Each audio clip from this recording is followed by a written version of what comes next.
G'day, dear viewers, and thank you for your company once again on truth2u.org. That's truth number 2 letter u.org. I'm Jono, and joining me, of course, from the Horeb Institute in Louisiana is the author of the Moses Scroll, Seth Nichols. G'day, mate. Hey, Jono, how are you, my friend?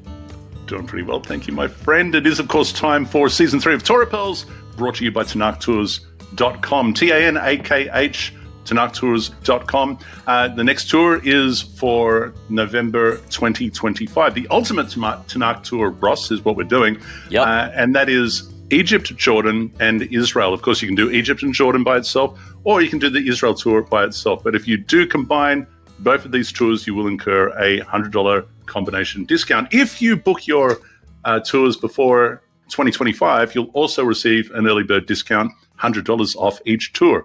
That's available for you now, and you can get that at TanakhTours.com. Ross. Practically giving this tour away. Go ahead. I'm ready. I'm ready. I won't say it again, but that's a really good deal. It's a good deal. Season 3 of Torah Pearls. Okay, so in light of critical scholarship, in light of the proto-biblical Dead Sea Scroll known as the Moses Scroll, of course, and we're going to be touching on that a little bit more again today. And we have, of course, our critical AI scholar, Ezra. We're in Torah portion Vayyetze. Ezra, from a critical scholar perspective, what are some of the more controversial points of the Torah portion? Vayyetze! This Torah portion from Genesis is a goldmine for critical scholars, as it brims with narrative layers, contradictions, and theological undercurrents that raise some intriguing questions. First up, the Bethel theophany, Jacob's dream of the ladder or staircase connecting heaven and earth. Critical scholars note how this scene seems to be an etiology for the sanctity of Bethel, tying it to a patriarch to validate its religious importance. Yet the narrative implies multiple strands, one where Bethel is already sacred, and another where Jacob is discovering it as holy ground. Then there's the tension in Jacob's marriages to Leah and Rachel. These stories feel like they preserve older traditions from rival tribes, represented by the sisters. The competition between them for Jacob's love and their fertility wars could reflect historical tensions between their associated tribes or regions, later harmonized into one patriarchal narrative. And let's not forget Laban, uncle, trickster, and exploiter extraordinaire. His characterization has parallels with stories of other Near Eastern wily uncle figures. But here, he also seems to embody traits of an archetypal outsider, a foil for Jacob, emphasizing the chosenness of the Israelite ancestor over the Aramean. The way the portion handles divine intervention is also telling. The God of Jacob seems distinctly anthropomorphic in appearance and involvement, reflecting a development stage in Israelite religion before the more transcendent depictions of God dominate. So, from a critical perspective, Vayyetze isn't just a family drama. It's a tapestry of traditions stitched together to tell a theological story. But the seams are still visible if you know where to look. I love that phrase. Go ahead, Jono. What were you going to say? No, the first thing I was going to say, I mean, that's great. Everything that Ezra we're going to be touching on a lot of that. And we've already got a lot of that stuff in the notes, and that's great. But the way that Ezra kicked off, Seth, can you just I just really want Ezra to just say that again. Vayyetze! I kind of like it like that. He's right. For a second, I thought he'd change the voice and we were going to have the whole thing in that voice. I don't know what's going on there, but he was very excited about that. That's great. Let's jump straight into Bethel, Ross, because we were there, of course, speaking of the Tanakh tour. In 2022, we went to Bethel and spent, was that the first time? I think that's the first time that we had gone there. And we may do that again this coming tour in November 2025. Yeah. But we went there, and I remember you found a nice stone to lay down on. There's a rock plateau there that you laid down and had a little nap. Yeah. And let me ask you, Ross. I had a dream. Tell me about your dream. Now look. No. You and I have talked about dreams before, and I don't want to share too much of your personal information. Yeah. But you've told me you're not really a dreamer. You're not one that dreams a lot. And if you do, you don't remember it. Right. But I think you've told me that you've had a handful of vivid dreams. And obviously the vivid dreams are the ones that we recall. I dream all the time. And I don't really, I wake up and I'm like, that was kind of a weird dream. And I can't even remember exactly what it was about. Right. But every now and then, and I think most people can relate to this, every now and then you have a very vivid dream. Yeah. And they're the ones you remember, and they're the ones you really wonder about, like, where did that come from? And does that mean anything? You can't help but wonder, Ross, does that mean anything, greater than just my mind being somewhat creative during the night? You don't really dream. Go ahead. No, I would say, I would confirm what you just said. They say that you dream even if you don't remember. But I don't remember. I can only recall a couple of dreams that I remember the details to, that I thought, maybe that means something. Maybe there's a spiritual message from God to me, or, something of a personal nature. But generally, I don't remember the dream. And now I do know that I have friends, I have relatives who have dreams, who put a lot into this, and they have found them to be very spiritually edifying. And so I know that there are some of our viewers who are like that as well. I have had multiple discussions, and no doubt some of our viewers like this too. I find this really interesting, that I've had discussions with people who are adamant, they're absolutely convinced that vivid dreams have some sort of significance, some sort of heads up, something's about to happen, and then something happens that sort of gels with the dream. People like that. I know people like that. I find it fascinating. I'm not one of those people. And yet, I will say, when I do have a vivid dream, I can't help but think to myself, what is the nature and purpose of this? Is there a purpose to it? Am I being pushed into a particular direction? And then I wonder, do I think that way because of passages like this in our Torah portion, Ross? Yeah. Let me just say also that from a biblical perspective, there is reason for spiritually inclined people to have those thoughts or those questions. Is this something from God? Because we get plenty of examples in Genesis where we'll get into Joseph, who is called the dream master. I mean, we're gonna see some things like that. We're gonna get into all sorts of things about the dreams. Of course, later in the book of Numbers, where it talks about how this is a way that God speaks to prophets, is through dreams. So one thing I would add about this particular Torah portion that I really find compelling, I did a class several years ago called, I think I called it The Dreams of the Fathers. And one of the main points, not to get into all the detail of it, but if you think about the very plan of God for the people of Israel, the divine plan for Israel ultimately to affect the world is communicated through a dream. I mean, it's if you think about it, when he tells Jacob, when he gives Jacob this dream, it involves the plan of how Israel will be spread abroad to the north and the south and the east, and then he's going to bring Israel back to the land. Very interesting. I've always felt that to be quite an interesting case. It is fascinating. And, of course, it's not just Jacob, it's not just Joseph. In fact, in the Joseph saga, we have Pharaoh having what we understand to be prophetic dreams. Much later, we have Daniel, of course, the book of Daniel is another dreamer of dreams, of a kind of a prophetic nature. By the way, sorry to interrupt, but just to that point, just as the Joseph saga, and we'll get into this more, has to do with a foreign ruler having a dream and a Hebrew interpreting it. That's the same thing that we see in Daniel that you just mentioned. And some people connect those two. Like what? Maybe they're connected in a way that we'll have to discuss when we get to that point. No doubt. So it is fascinating. This is Jacob's stairway to heaven. He dreams of, what does he dream? This is a very bizarre dream, Ross, because again, it's heavily angelic. Can I say that? Yeah. And what does it say about God? What can we derive from this dream, and what is unique about it? Well, everyone knows that he envisions or he dreams that there is this, I think the way the ASV puts it is a ladder set up on earth. The top of it reaches the heavens. And Yod-Heh-Vav-Heh, interestingly enough, because at least according to some sources, we're not supposed to know the name yet. In fact, Jacob certainly never knows the name, at least according to some of our sources.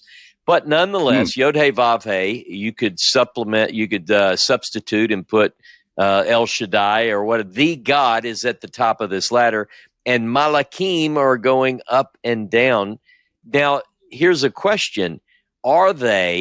Do you think that they are bringing messages back and forth? I think a lot of times people put that into the story, but does it really say that? That's something I've thought about recently. It just says they're going up and down. What is the purpose of it?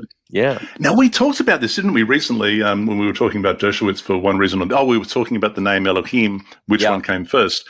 You just reminded me because it does say, does it not say that I saw Jehovah, if you like, at the top of the ladder and Malachim, messengers, angels, if you like, going up and down the ladder. And yet, Ross, he calls it Beit El. Yeah. Not Beit Yah, for example. Yeah, exactly. No, it's a good point. Beit El. It is curious, is it not? We have several things, and you heard Ezra brought up that there are these when we talk about what do we know about the name Bethel, which is interesting. He calls it Bethel, house of God or house of El, but we have different stories. Like in some accounts, it seems like that this is already a sacred place, and we're going to talk about a couple of those. But I want to ask Ezra, because I just read an article in the Anchor Bible Dictionary. Richard Elliott Friedman wrote the article on Torah. It is a fantastic article, and it gets into all the sources and so forth. Very, very well done. And one of the things that he has in there is a section on doublets, those stories that appear in more than one source often, and they each in the different sources have different vocabulary and so forth. So let's ask Ezra. I read that this is a triplet, Jacob at Bethel. Maybe Ezra could tell us if that's the case and what are those passages? Yes, critical scholarship identifies 3 distinct episodes in Genesis where Jacob interacts with Bethel, each with variations in style, focus, and theological emphasis. These are often thought to stem from different sources or editorial layers. Let's break it down. 1. The dream of the ladder, Genesis 28. This is the most famous Bethel episode. Jacob dreams of a ladder or staircase reaching heaven, with angels ascending and descending, and God promises him land and descendants. Jacob sets up a pillar and names the place Bethel. Scholars often link this to the Elohist source, emphasizing divine communication through visions. 2. The return to Bethel, Genesis 35. After Jacob's reconciliation with Esau and settling some family issues, God commands him to return to Bethel. Here, he builds an altar, purifies his household by discarding foreign gods, and experiences another divine encounter where God reaffirms the covenant. This passage is often attributed to the priestly source, with its focus on ritual and covenant renewal. 3. The death and burial of Deborah, Genesis 35, adjacent to the Bethel account. Some scholars see the mention of Deborah, Rebekah's nurse, dying beneath the oak below Bethel as a separate tradition woven into the Bethel narratives. While it's not explicitly about Jacob's interaction with Bethel, it suggests Bethel's importance as a locus of ancestral memory and worship. These 3 episodes reflect different theological emphases and literary aims, and their placement around Bethel suggests the site's centrality in Israelite identity. The triplet structure gives us insight into how various traditions about Bethel were preserved and harmonized in the Torah's final form. It's a layered cake of ancient storytelling. Yeah, that's interesting. Yeah. So that and of course we know that it was. Correct me if I'm wrong, but it was Bethel and it was Dan where Yerovam set up temples, if you like, or shrines, right? Altars, right? So clearly, it seems to be a place of significance or a place of religious significance. The thing that I find interesting about this, Ross, and perhaps you can elaborate on this, is twofold. Beit El is named here for the first time, but we know, of course, that the biblical writers already mention Abraham being at Beit El in Genesis 12:8 and Genesis 13:3. And here, the writer, and are we to understand that this is the e-source? In which one? In this story of Bethel, in our Torah portion now, Genesis chapter 30, Genesis chapter 28. let me look and see. Genesis. I just want to double check because I think, if I remember correctly, okay, so it is the east or so. I'm looking. Hold on. Keep going. I'm getting to it. Chapter 28. Yes, that's right. It's in the e-source where he has the dream, right? So this is an example of where the tetragrammaton, if you like, may be superimposed into the text, perhaps. And just so you know, let me add one element to that, because once you get into chapter 28, beginning in verse 10, it is a mixture of J and E. And so that's one of the things that makes this so interesting, and it's why I asked Ezra about the triplet, because if you recall when we did the story of Noah, this is one of those where they're so interwoven, where it's almost like you see certain elements that lend one to go with J, certain ones that lend one to go with E, and so we see both of those in this particular story. So I just wanted to make it clear that, well, like if you look, you go, well, Genesis 28:10 and 11 is J, and then it picks up in E, and it goes through the end of verse 12, and then 13 all the way through 16 is J, picks back up in E in verse 17. It's easy to follow in my Torah tablet here, but it's one of those cases where it's just sort of a mixture. Very fascinating. So speaking of a mixture, Ross, verse 19, what is verse 19? In verse 19 of chapter 28, that is J. That's J. Okay, and that's interesting because the writer wants us to know, and he called that place Beit El, though in fact it was Luz. This is the name of Luz, or the name of the city was first called Luz. What do we know about Luz? Well, let me say one thing before we go there, Jono, if I may, because I noticed, and I have this in my notes, that in 28:19 he called the name of that place Bethel. It was called Luz at first. That verse where it mentions Bethel and Luz, when we look at chapter 12 and verse 8 of Genesis, which you just mentioned, and in chapter 13, verse 3 and 4, both of those are J as well. So J is making that point over and over. It's in the case of J. Now, Luz, this is interesting because it's apparently where Bethel is later added in. These are anachronistic, meaning later the name is changed to Bethel. The question, Jono, is how much later? All right. So if we get the impression when we read Genesis 12 and all the way down through this time, if you miss those earlier references, you get the impression that Jacob names it. But how far back does it go? And I've got a couple of more verses. Now jump in. Well, I'm about to go to another verse. Please. So here's an example. Let me just read a couple of these. In chapter 35, verse 5 and 6, and they journeyed, and a terror of God was upon the cities that were round about them. They did not pursue after the sons of Jacob. So Jacob came to Luz, which is in the land of Canaan. The same is Bethel, he and all the people that were with him, and he built there an altar, etc. All right. Now, let me read one that I think is quite interesting because it doesn't have any anachronism in it. You ready for this one? Look at, let me see, Genesis 48, verse 3. It's funny because a lot of times we have the same things in our notes. Now listen to this. And Jacob said unto Joseph, this is much later in the Genesis story, by the way, God Almighty appeared unto me at Luz in the land of Canaan and blessed me and said to me, behold, I'll make thee fruitful. Interestingly, not only does it have El Shaddai, but notice this is presented as coming from Jacob, and the editor doesn't say Bethel, formerly called Luz. It just says Luz. I haven't seen that. That's really cool. This is like, you get the impression that this one was not updated, right?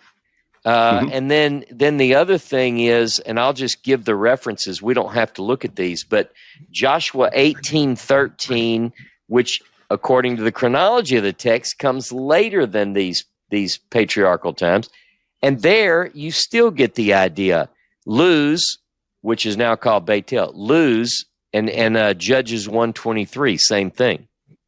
Yeah, that's fascinating. I hadn't looked into that, and that is that is curious, isn't it?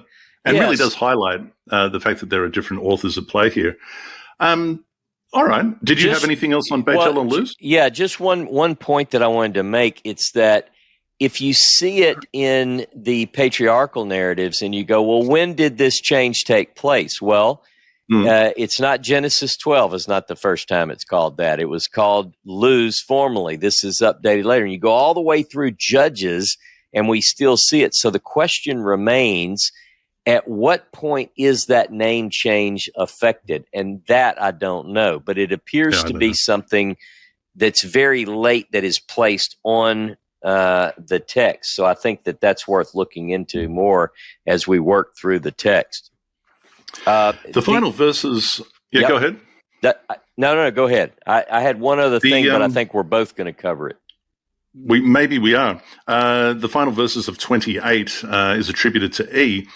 Jacob made a vow saying, if God will be with me and watch over me in this way, and I'm going to will give me bread and clothes to wear, that I may come back in peace to my father's house, then Jehovah will become my God. Yeah. And that's interesting, isn't it? I'd be interested in your thoughts there. And the last verse, verse 22, and this stone that I set as a pillar, right, will be God's house, and everything that you'll give me, I will give a tithe to you. So there's a couple of things here, Ross. Jehovah will become my God. I suppose that says Jehovah will become Elohim, or my Elohim. The stone, right? He sets up a stone and he anoints it. He Mashiachs it. This is the first Messiah that we let you talk about that. And lastly, Ross, everything that you give me, I will give 10% to you. And my question that I asked myself for the very first time, this time around in the Torah portion, is how? Yeah. How would Jacob? How would he give 10% of everything that God gives him to God? I don't know if you have any thoughts on that, but I'm at a loss. Okay, which one first? Well, the tithe, we know how that's typically answered. Most religious leaders would say, give your money to God, but make the checks out to me. And that's the way that's typically handled. But I think you raise a very interesting concept, an idea that is very important in the biblical writing, including into the book of Deuteronomy and so forth, is what exactly is that tithe and how does one give it to God? And I think that if people are honest and they truly examine all the texts that deal with that, it is a lot more complex than what people say. In fact, there are more than one tithe, as you know. There is. And the interesting thing about it is that it seems to me, at least, to be this piece of information seems to be dropped in at a time when perhaps tithing was already understood. And we know that later tithe is given to the Levites. The Levites receive that by way of, this, that, and the other. We'll get into that later on. But in this case, dropping it here, how exactly without Levites, without a temple, without a system of sacrifice, how exactly does Jacob plan on giving God 10% of everything that he receives? And how is what he receives calculated? Is it by the increase? Is it by what? It's not so simple, this verse here. So it's curious. By the way, what you just mentioned is something that I remember back in church days. I remember one time a preacher taught on, I'm talking, this is decades back for me. And the question that he was addressing was, do you tithe on gross or net? And his answer was interesting for someone who wants to take the tithe. And he said, do you want to be blessed on the tithe, on the gross or the net? In other words, if you pay your tithe on the gross, this was his approach, then your blessing will be based on the gross. And if you do it on the net, then it's going to be lower. So I'm not saying that's right. I'm just saying that was this guy's approach. That's an interesting way to answer. And I suppose that's that's amplified in prosperity doctrine. The more you give, the more you receive back. We've all heard that before. Oh yeah. Is that actually the case? We'll be working through that and having a look at the sources and the motivation behind the tithe. But is this the first? No, it's not the first place that it's mentioned, because the first place, of course, we find a tithe is Melchizedek, the story of Melchizedek. We've already done that. The pillar, Ross, this is interesting, because in the law code of Deuteronomy, Deuteronomy chapter 12, verse 3, 16, verse 22, I think it speaks against this particular practice. What do you know about this? Well, it's certainly, I'm looking in 31:13, and I think that's where it's mentioned. And the word there is a matzavah, and you shall anoint there a matzavah. Well, what passage? Let's look for that passage in the law code where it says that you should not set up a matzavah. Do you have that in your notes? I'll give you a couple of examples, but go ahead. I was just going to say that from Exodus 23, in what's called the covenant code, you start seeing that when you go into the land, you're going to tear down, break in pieces their matzavah. All right? But you're bringing in Deuteronomy, are you not? I am. I mean, I know also in Exodus it talks about like 24 verse 4. It says he got up early in the morning and built an altar below the mountain. This, I guess, is below Horeb, or here it would be Sinai. Right. 12 pillars for 12 tribes of Israel. Interesting thing about that, of course, Ross, is that you and I have been to Har Karkum in Israel, there near the Egyptian border, where Karkum is one of the candidates for Mount Horeb, and down below, quite suspiciously, I will add, but perhaps I was going to say the same thing. It looks like, how do you know that those 12 stones were set up 3,800 years ago, or not just the other day, right? We don't know, but nevertheless, there are 2 rows of 6, I do believe, of standing stones. Not anything more than just uncut, rugged stones of no particular size, but nevertheless, they're there, and that's interesting. But the ones I was referring to, Deuteronomy chapter 12:3. I think, and let me just go there. What do we got? Similar to what we see in the covenant code in Exodus. You've got tear down the other peoples. But what about you just quoted that. 16:22.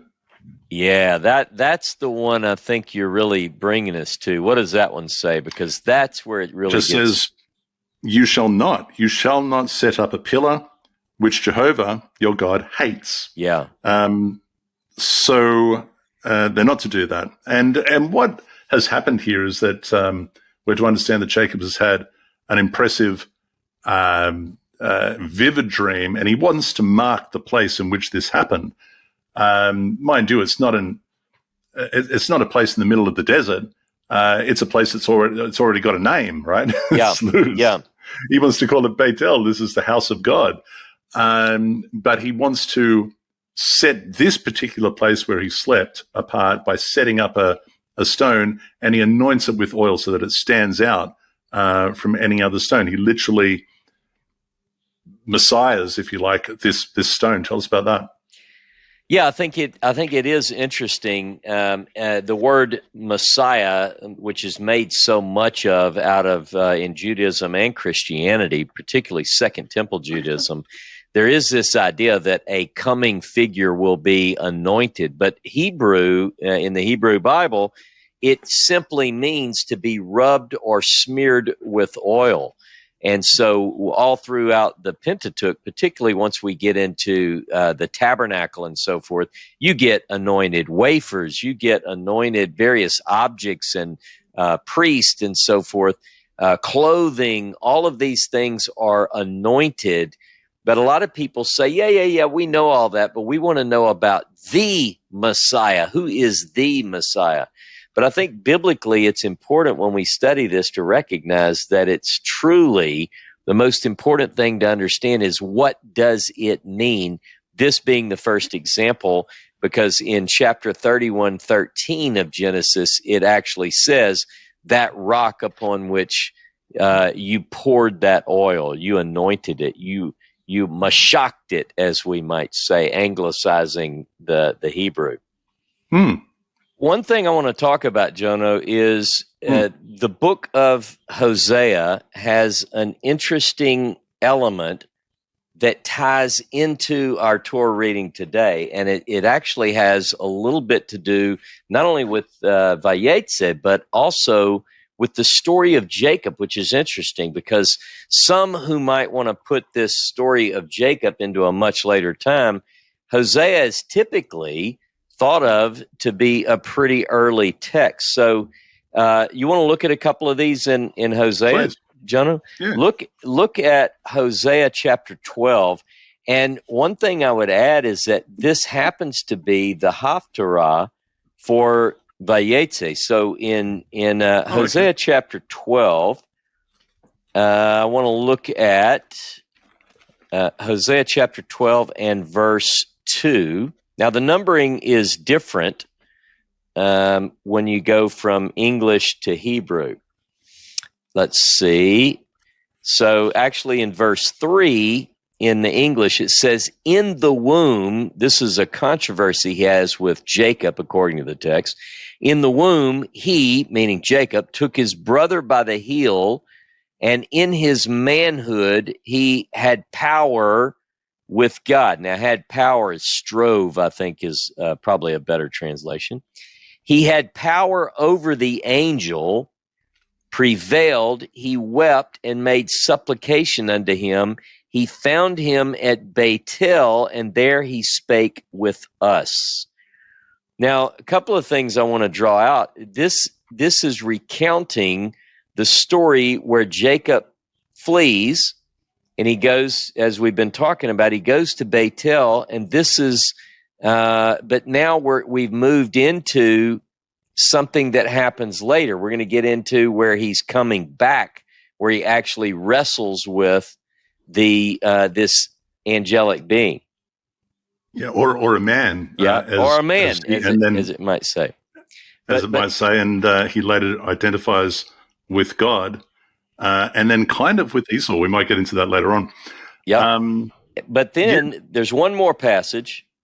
Go ahead. Unless you wanted to pick up on something there before we move to the next one. Just to capture all of them, if you go down to verse 12, it says, now this is very much a part of our Torah reading here.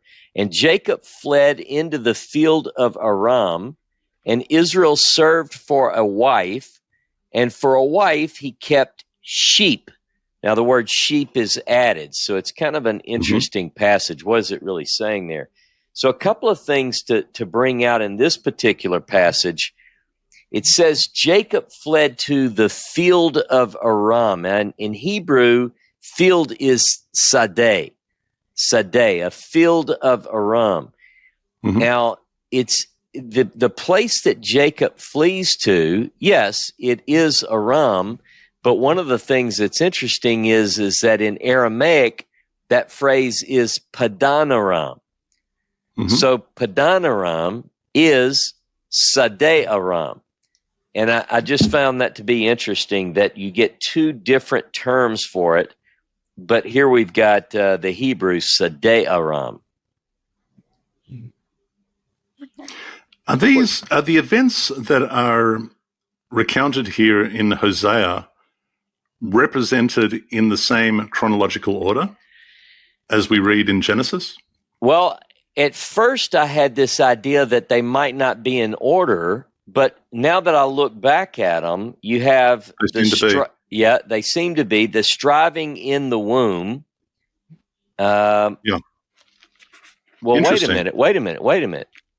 No, because now that I think about it, he fights with the angel on his way back, right? Yeah, that's what I was wondering. Yeah, so that's right. So it is a different order, because you have the struggle in the womb.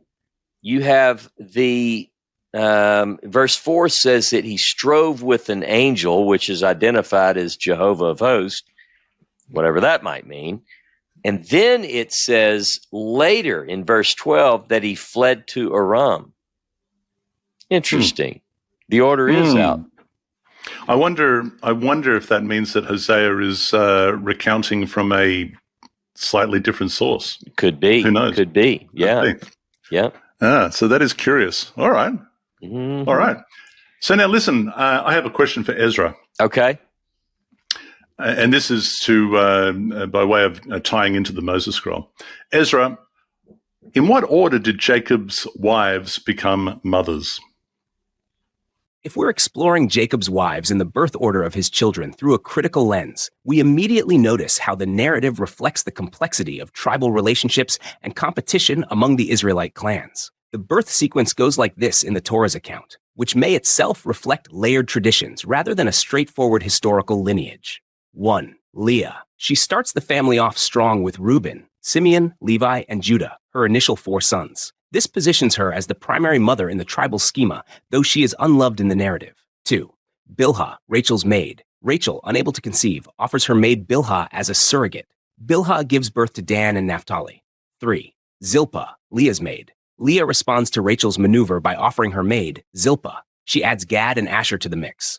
4. Leah again. She returns to the fray with Issachar, Zebulun, and according to some interpretations, Dinah, the only daughter explicitly mentioned. 5. Rachel. Finally, Rachel bears Joseph, the beloved son, and later Benjamin, though she dies giving birth to him. Now, critically speaking, this sequence is more than just family drama. It mirrors the political and territorial relationships of the tribes. Leah's dominance reflects her associated tribe's early significance, while Rachel's sons, Joseph and Benjamin, tie to the powerful later tribes of Ephraim and Benjamin. The maid's children might represent smaller or allied tribes included in the Israelite Confederation.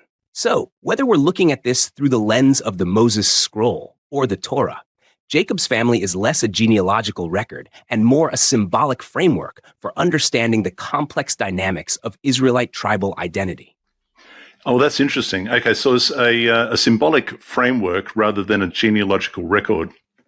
The reason why I bring this up, Ross, is because when I was studying through the Moses scroll, we have there, of course, the list of the tribes. Yeah. And it is for the purpose of dividing them between Ebal and Gerizim for the blessing and curse ceremony. We'll talk about that in more detail when we get to Deuteronomy chapter 27. Mm-hmm. But what you do see, though, is a specific order, a pattern in which they appear. It's very, very deliberate. In addition to that, there's actually an equation by which they balance between the mountains. And again, we'll talk about that later. But seeing it as deliberate, what we do see in the Moses scroll is that it suggests that the children of Zilpah are given, or she gives birth to them prior to Bilhah. And I thought, well, that's really curious. I wonder why that is. I thought to myself, well, why do I think, as Ezra just echoed, why do I think that Bilhah was the one that gave birth first? And what we read in, is it chapter 30, I think we are in, is we're given the accounts or the narrative where Rachel gives Jacob Bilhah to give birth upon her knees. She says, maybe Bilhah will have children on my behalf, and therefore I'll have children. And then after that, we're also given the narrative that Leah, sensing that she was no longer giving birth, gave Jacob Zilpah to do the same. Okay. But these things happen in chronological order, or are these just a list of explanations? These are just narratives. And as it turns out, there are 4 lists in the Torah. One of them is here in our Torah portion, Genesis chapter 30, and that's attributed to E. The other one is Genesis chapter 35. That's attributed to P. Genesis chapter 46 is also attributed to P, but when you read the list there in 46, it seems to be meant to be taken more chronologically, like there seems to be a chronology attached to the way that it's presented. And then, of course, you have Deuteronomy chapter 27, which is, I would argue, is derived from the Moses scroll. Now, the latter two, chapter 46, attributed to P, and Deuteronomy 27, has Zilpah's sons mentioned before Bilhah's sons. Okay.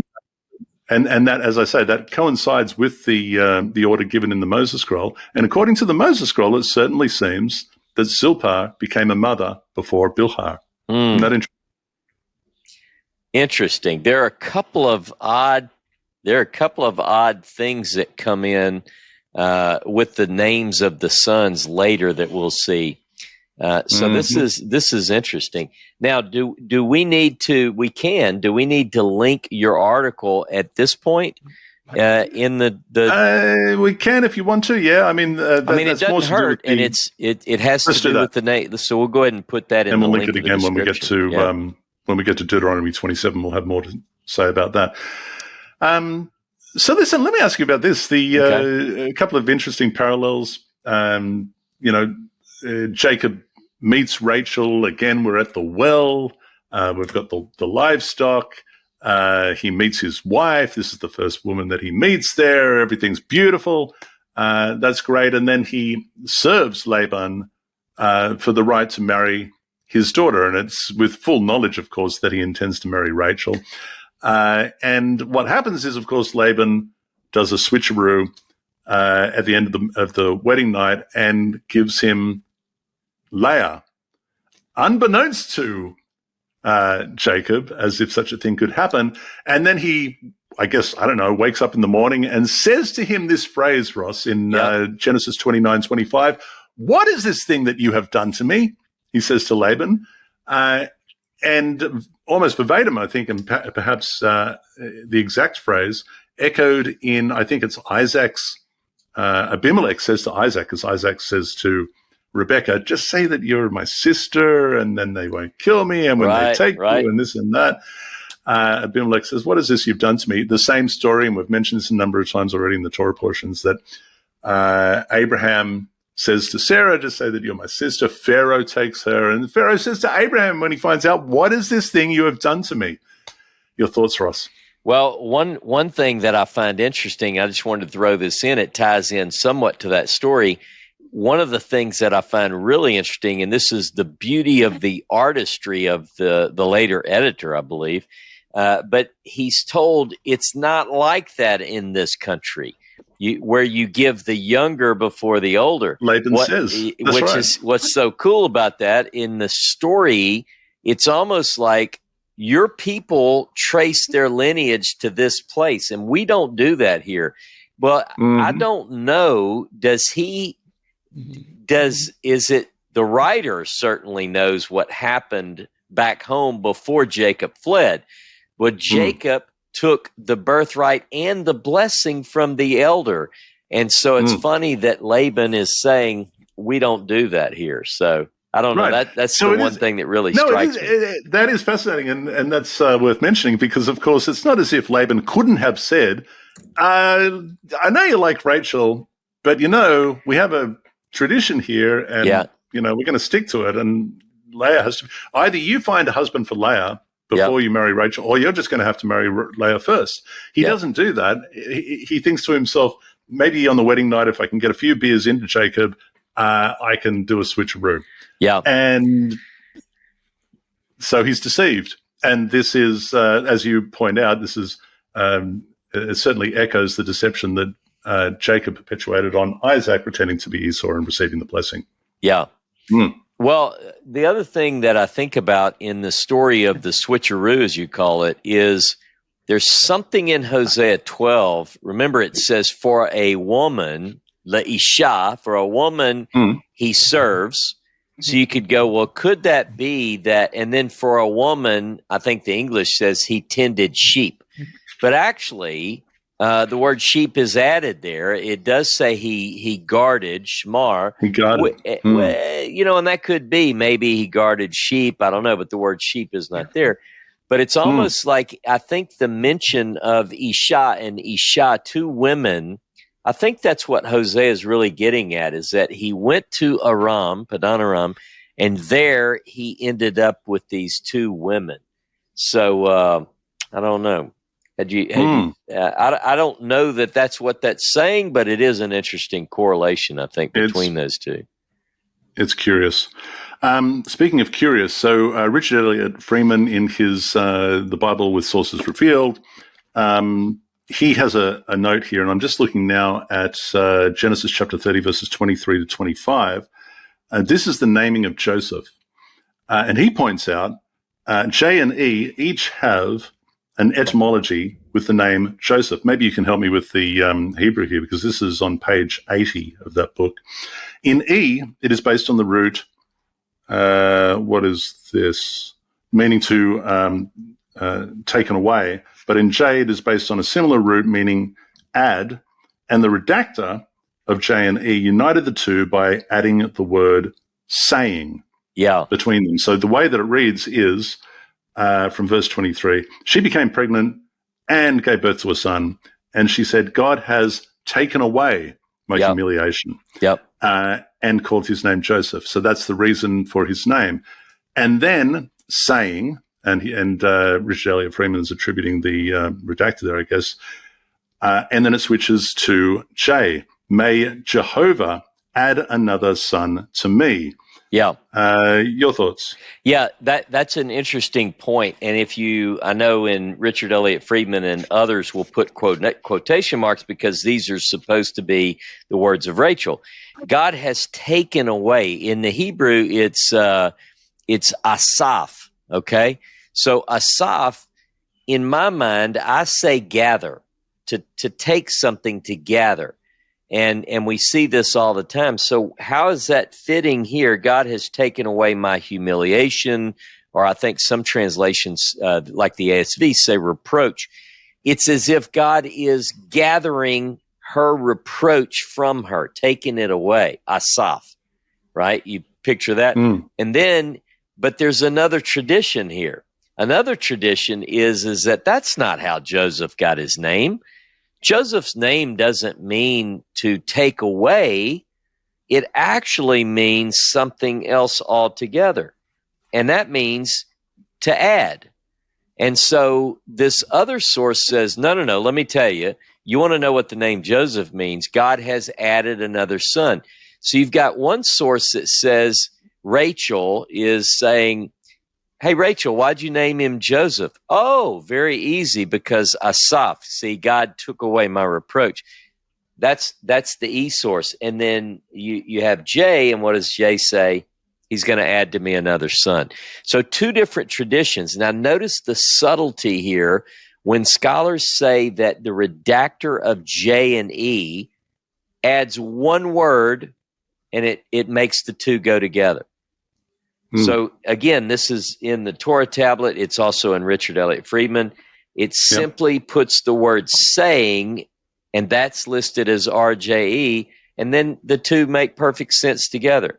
God has taken away my reproach and called his name Joseph, saying, may Jehovah add another son to me. So you get the beauty of this is the redactor felt like both of these traditions must be retained.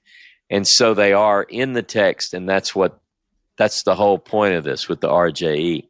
Redacted and J here we have the first mention of Joseph, because he's just been born. He enters the biblical narrative right here, of course. And I'm going to ask a controversial question of Ezra. All right. Ezra, what archaeological evidence for Joseph do we have? There is no direct archaeological evidence proving the existence of Joseph as described in the Bible. While some scholars point to Egyptian records of Semitic individuals in administrative roles or as migrants in ancient Egypt, these are general patterns and not specific to the biblical Joseph. His story remains a theological and literary narrative without confirmed historical corroboration. Right. So, Ross, this is true, obviously, about a lot of characters that we have encountered so far in Genesis, and many characters that we'll encounter throughout the Torah. But the interesting thing about Joseph is that he is such a prominent character, second in charge to Pharaoh. And at the time, we're to understand, Egypt was just a massive empire, and yet we have nothing about him at all. And the reason why I bring that up is because he's just entered our narrative, and we're going to see that we're going to be gravitating around him. It all becomes about him, and then eventually culminates in the Ephraim-Manasseh event. And it's very curious, and critical scholars have looked at this and said, is this a novella in and of itself? Is this something that actually happened, or is this a tale that is told for a motivated tale? And as we've already mentioned, there's a lot of like the Cain and Abel, Jacob and Esau, Isaac and Ishmael. There's a lot of this sort of usurping of the firstborn going on, and I mentioned at the time that I believe it's motivated. We're going to see how it develops and how it is motivated and what it culminates in regarding Manasseh and Ephraim. We have here Joseph, and we're going to talk a bit more about this in later portions, but just to sort of whet the appetite of the viewer, we have competing lists of 12 tribes of Israel, Ross, as you know, and one of those lists contains Ephraim and Manasseh. The other list contains Levi and Joseph. Right. And here enters Joseph. And as we continue through the coming chapters and the coming Torah portions, I think it's going to start to give itself away a little bit as to what the motivation is for the narrative of Joseph culminating in Ephraim and Manasseh. Your thoughts? Well, the first thing is, I think the story of Joseph, the novella, as scholars call it, is some of my favorite material in all the Bible. Yeah. I mean, it really is. And it's not just mine. It's the coat, from the coat of many colors all through the it's taking a great story. It's absolutely. It's a some great of the best story. in the It's so ancient well world. written. Yeah. And absolutely. And so we're going to be in the Joseph material from chapter 37, as you know, through the end of Genesis. So it takes up a major portion. And by the way, I understand the critical view of this, but a lot of the viewers are really in love with the Joseph stories. And there are people who have claimed, whether this is true or not, very popularly, that there is, you just have to know what you're looking for to find Joseph in Egypt. And so I won't mention those particular movie makers, but there are quite a few who say that. So it's going to be interesting as we get into, but some of the more fascinating aspects of this story, where we have to question, well, how did we get this story? You know, when we get into the going into Egypt, there are all sorts of questions about this from a text critical standpoint. So I'm excited. Like I said, I'm telling you now, I love the Joseph saga, but I understand that there's quite a bit that we're going to dig into as we get into the text critical analysis of that. Before we finish our Torah portion, Ross, is there anything else that you'd like to squeeze out of this? I want to say one thing. It's all about the flight of Jacob when he leaves his home and is going away. And there are two narratives. One of those narratives is the J source. In other words, why is Jacob leaving? And if we read the J source, which is chapter 27, verse 41 through 45, it really basically tells us that his mother is afraid that Esau is going to kill him. And that is the J source. It's Esau's revenge. That motivates Rebekah to send her son away. Now, the P source is chapter 27, verse 46 through 28:5. And that's something totally different, Jono. Now, I know that in our Bible, you put the two stories together and voila. But according to the P source, if you read that source as it's identified by itself, it's mainly to find him a wife, to ensure that he doesn't marry one of those old Hittite girls. And that's the P source. So you get two different reasons for the sending away of Jacob, or for Jacob's flight to Padan Aram, if you will. Interesting. Yeah. So our Torah portion ends this way. Chapter 32. Early in the morning, Laban kissed his sons and daughters and bade them goodbye. Then Laban left on his journey homeward. Jacob went on his way, And this is curious for us. Angels of God encountered him. And when he saw them, Jacob said, "This is God's camp." So he named that place Mahanaim. Is that correct? Mahanaim? Yep. All right. Twin and camps. we find ourselves in, twin camps. We find ourselves in Vayyetze. That is our next Torah portion. We will be back this time next week to do that one. Ezra, take us out. Shalom. Thank you for tuning in. Until next time, keep digging deep and exploring the pearls of Torah.